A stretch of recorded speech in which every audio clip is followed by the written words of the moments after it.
Okay, so for the 14th straight month, Canadians are telling the United States to go shove it when it comes to their tourism. I know it says 13th consecutive month, but the reporter actually says 14, and if you actually look at it, it is 14 months. So I'm going with 14. And this whole boycott thing isn't just hype like what this guy said. And for the record, this guy said this last year, April. Brad Mosshart is also a longtime Kennebunk business owner. He runs F8 Photography Studio just down the road on Spring Street.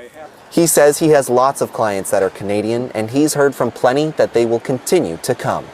It's just kind of a little bit, there's a hype out there, but I don't think it's going to really matter. Yeah, so how's that hype turning out for you? It's comments like these from US businesses that really make me have no sympathies for these guys if their businesses do close. I really wonder how his photography studio is doing. So we're going to get an update from CTV when it comes to the transborder traffic. Also, King Charles paid a visit to the meth lab. And to be honest, I think he's the only guy that can put the orange guy in his place. So we're going to talk about both of these topics in this video. And just a heads up, there's probably only going to be one video today. Mainly because I'll be doing a live stream with my good friend Josh from The Enemy From Within. We'll be starting not too long after this video is published. So I think we're scheduled for Saturday morning at 11 a.m. Eastern Time. I know it's short notice and I do apologize for that, but it is tough to get our schedules lined up. So I do hope to see everybody there. But wait, there's more. On Sunday morning at 10 a.m. Eastern Time, I'll be having a live stream again with our good friend of the channel, Wayne Smith from the Toronto Metropolitan University. And we'll be taking questions from the audience as well, in case anybody has any questions when it comes to the tourist boycott or the effects of the Middle East when it comes to travel. So I hope to see everybody there on Sunday morning, and I'll send out a YouTube post just to remind everybody. All right, let's get started with the first report. Bring in CTV's Kamal Karamali to break it down for us. Kamal, good morning. We're getting new numbers on screened airport traffic for the month of March. What trends stand out? Yeah, good morning, Renee. These numbers coming out from Statistics Canada this morning for the month of March. And it shows for the 14th straight month, Canadians continue to limit their travel to the United States. Now, he said 14 straight months, but the caption shows 13. So I don't know if it's just a typo or not. But regardless, it's nice to hear these numbers from StatCan. And most likely towards the end of May, we'll get the numbers for April. Now, when it comes to April, I'm going to expect numbers all across the board, whether domestic or international or transborder, to be down. Because April is when we started hearing about all the jet fuel prices and flights being canceled, and airlines doing whatever they can to save on costs. Unfortunately, there's nothing we can do about it. And a lot of people are second guessing whether or not they're going to take that vacation. But we all know who's to blame for this. And within my inner circle and among my group chats, I'm seeing a lot more messages like, that effing orange guy is really ruining my vacation plans. From Canadian airports. Instead, we're seeing an increase in domestic travel across Canada, as well as travel to other international airports as well. So these numbers showing that travel to the U.S. was down for the 14th straight month, just over 1 million passengers going to the United States in the month of March. That's down 7% compared to March of last year. And that is coinciding with the cross-border tensions and the trade war when the Trump administration came in, and when the tariffs and trade war were implemented. 14 straight months of the U.S. travel going down. Just over 1 million passengers, or 7% down compared to last year. I mean, with everything going on right now, I'd have to imagine that work trips, or work travel to the United States, is probably starting to decrease as well. One of my friends who used to go down quarterly actually told his boss that he's not comfortable going anymore, and the employer actually agreed. So I'm sure my friend and his employer are not the only ones. But to be honest, I'm actually impressed with that 7% decrease from last year, which makes me wonder, what's the decrease from 2024? Domestic travel rose sharply, more than 2 million flying to Canadian destinations in the month of March. That's up double digits, 10% compared to March of last year, with the largest jump at Halifax Airport, Pearson Airport in Toronto, and Calgary's airport, all up double digits year over year. And Canadians are also choosing to travel more to other international destinations. 1.5 million passengers flew to international destinations aside from the United States, and that is up 3% compared to March of 2025. Well done to Halifax, Toronto, and Calgary for deciding to spend your money within Canada. And from this Statistics Canada chart that focuses on March, you can see the dark blue is increasing, which is domestic traffic. The red, which is international, it is growing. And the light blue, which is transborder, it might not look like it, but it is shrinking. And this next table actually shows the details. I'll read out 2024 to 2026 for those that are just listening or the visually impaired. And this is in the thousands. Domestic 2024, 1,774.2. If you compare it to 2026, 2,050.6. Transborder in 2024, 1,305.3. 2026, 1,168.4. Like I said, that light blue didn't look like it was decreasing much, but it is decreasing. And last, international, 2024, 1,411.6. In 2026, 1,482.7. So a slight increase. So like I said in my previous videos, I was wrong when I thought transborder would bottom out. It's not. It's still slowly leaking. And I'm sure the April numbers will continue to decrease. Well, for transborder, that is.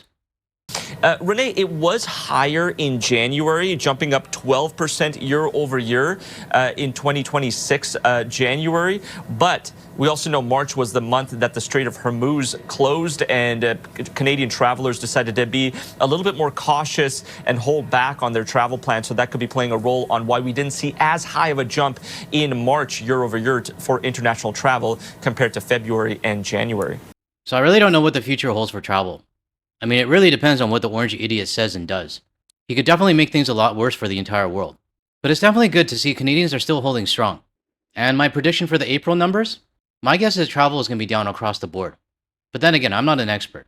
I'll save this question for Wayne when we have our live stream on Sunday.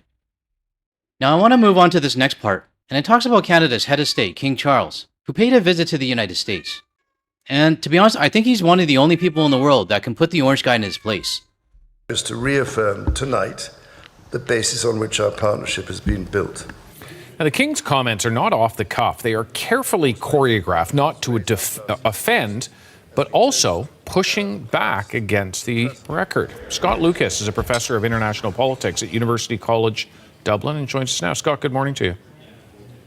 Very good morning, Dave. This is a tricky balance for the King, who doesn't want to be steamrollered, but at the same time doesn't want to offend the administration and make matters worse. Where are the areas that he's still kind of poking back and saying, actually, the record shows this? Oh, he played a blinder, David, both in the speech to Congress and in the state dinner, by not directly challenging Trump, and of course, dressing it up in terms of the ceremony, the pomp, the circumstance, and a very humble delivery, making those points implicitly or indirectly. Now, I watched a bit of the speech from King Charles. And to be honest, I think the orange guy is not smart enough to know that some of these jokes were actually jabs and warnings. But hey, there's a lot of stuff that goes over a toddler's head.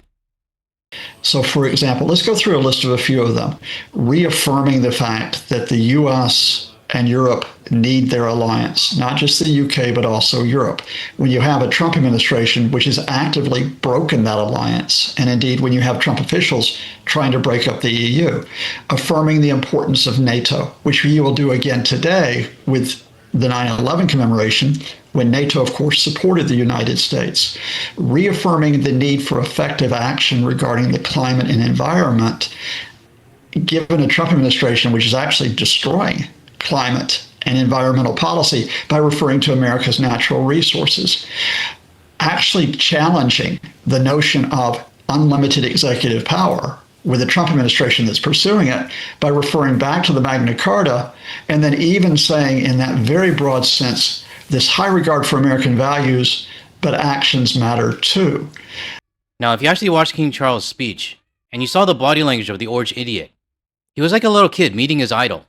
The body language and the tone, everything was different than what he shows the rest of the world. Now, does this mean that the orange guy is going to change his tone? Not a chance in hell. I mean, everything's probably forgotten by now. But it does show that one person does have the ability to make this orange idiot bow down. Now, this next part was actually one of my favorite parts of King Charles' speech. He, even at the state dinner last night, and this might have been my favorite line, used the British burning of the White House back in 1814, something we know all too well, to taking a jab at the fact that Donald Trump, more than 200 years later, is destroying part of the White House for his ego-driven ballroom. And the important thing about it is, I'm not sure Trump knew that Charles was jabbing. The only real pushback from Trump was this, you played the clip, which said, oh, well, Charles supports me that Iran should not have a nuclear weapon. And this morning, Buckingham Palace, again, very politely, but very markedly, has said, well, actually, we have always supported nuclear non-proliferation. Very different from a position on Iran, which, by the way, doesn't actually have a nuclear weapon. Oh, everything definitely went over his head.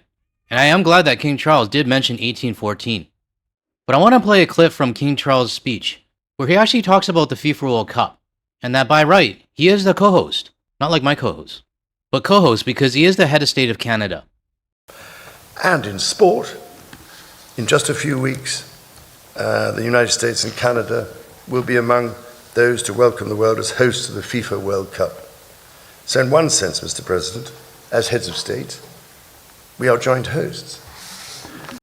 Now that is just a simple comment.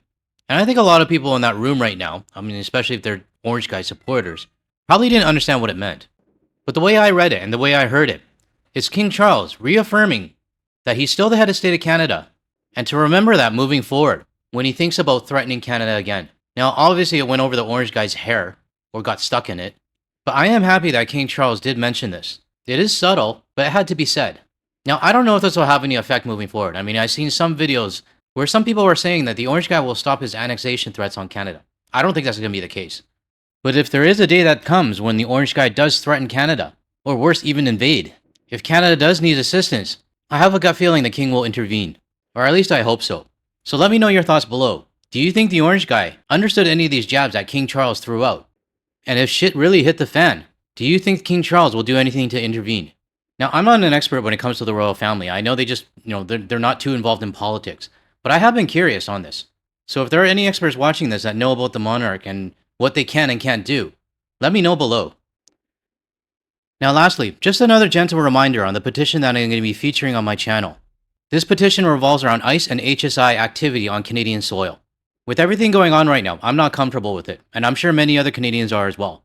And since I started featuring this on my channel, I think the number of signatures has grown by about 800 so far. And we have lots of time. It doesn't close for signature until July 29th of this year. So let's see if we can help Elizabeth May, as well as Dave Hamlin-Schellenberg, who initiated this petition. Let's see if we can get as many Canadians as possible to back this petition. So if you'd like to read it over or sign it, the link to it will be in the description below as well as the pinned comments moving forward. And speaking of Dave, he actually emailed me after he saw that I was featuring it. And David, if you're watching this, I apologize. I haven't responded yet, but I have seen your email. But I'm definitely toying with the idea of bringing him onto my channel to talk about this a lot more. So if you're interested, please leave a comment below. And if there's enough comments on people wanting to know more about this petition, I'll see if I can get Dave on my channel. To close off this video, I would like to thank Danny, who sent me this photo of the Liberation Forest in the Netherlands. I know a few weeks ago I had a video that was talking about the over-tourism in Europe, and specifically in the Netherlands. The citizens weren't happy with having too many tourists come in. But when it comes to Canada, the citizens of the Netherlands have shown the utmost respect for Canada. And what you're seeing on the screen right now is a monument honoring our brave Canadian soldiers that helped liberate the Netherlands. So I want to thank you, Danny, for sending this over, as well as to the rest of the Netherlands citizens for taking care of our fallen soldiers. Alright, that's all I got for this video. And if you're still watching and you just watched this when it came out, the live stream with Josh and I should be out in about an hour and a half, maybe a couple hours. Well, we'll start at 11 a.m. Eastern Time. So I hope to see you all there. If you found any value in anything I said today, or you want to hear more from a Canadian and international perspective, without the US media bias, make sure you hit that like and subscribe button below. That way you'll be notified of my future videos. And if you want to see more of my videos, check out the ones that are going to show up on your screen shortly. Thanks everyone. I'll catch you in the next one.